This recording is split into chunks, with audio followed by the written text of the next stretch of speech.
Now, Channel 3 early warning weather. Well, with the worst of the wind now behind us, all alerts across Connecticut have expired, and the wind now up out of the northwest and still rather strong, just not as bad as it was this morning when we had gusts 50 to over 60 miles an hour. So the wind northwesterly right now, these are the most recent gusts here in the noon hour, between 30 and 40 miles an hour in many communities across our state. So our highs were achieved back after midnight in the pre-dawn hours between 55 and 60. Currently here in the noon hour, quite a spread from 31 in Salisbury, where that colder air has been, around the longest. The colder air reaching southeast Connecticut now. Groton at 46, 40 Hartford, 46 right now as well in New Haven. When you factor in the sustained wind, we're talking about wind chill values in the mid and upper 30s along the shoreline, and from 18 in Salisbury to 35 in Norwich, feeling like 30 Meriden also right now in Hartford. And the combined cold and wind will only get worse as we head through the evening. So you may be started your day dressing for spring-like weather, but by this evening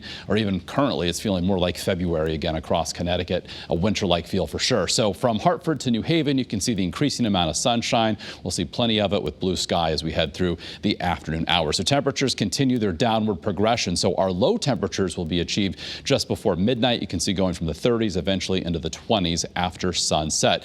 It's going to feel, though, like the 20s when you factor in that wind chill values over the coming hours, going from the 20s into the teens. So if you have evening plans to take you out and about, you'll need that winter coat for sure. Even inland in those usual colder spots by, say, 9, 10 o'clock tonight, wind chill values dipping into the single digits when the wind is up. So obviously the cold front has moved through. With it, a narrow band of heavy rain this morning, clearing now the Cape and islands. Behind it, the colder air continues to filter in. So we've got 40 still here along the eastern seaboard, 27 Albany, 20 Burlington, Vermont, 20 also in Buffalo. That's the colder air that continues heading in our direction. So looking at the big picture, high pressure briefly builds in tonight, so bringing a subsiding wind before our next cold front moves through. We got a little clipper that's going to cross the Great Lakes, pass through northern New England. That's going to bring some clouds and that chance for some snow showers and snow squalls as soon as, say, late morning, early afternoon tomorrow. And with the arrival of that front as it swings through, looking at as well the potential for some gusty winds, say 35 to 45 miles an hour. So tomorrow starts dry and bright.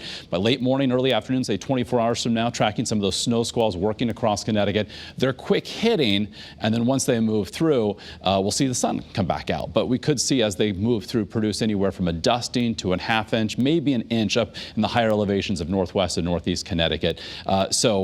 Also possibly reducing visibility. So of course, when you're under one of these, it's a quick burst of snow, could lead to some slick travel conditions tomorrow afternoon. But again, they'll be out of here and then the sun comes back out. Mid-30s tomorrow, the breeze will make it feel even colder. Less wind on Sunday, high temperatures say between 35 and 40, then closer to 50 by President's Day Monday with a mostly sunny sky. We trend even warmer Tuesday into Wednesday of next week. That's also when we see our next chance for rain, Tuesday into Tuesday night. And then Thursday, a little bit cooler. High temperatures by then back in the lower 40s.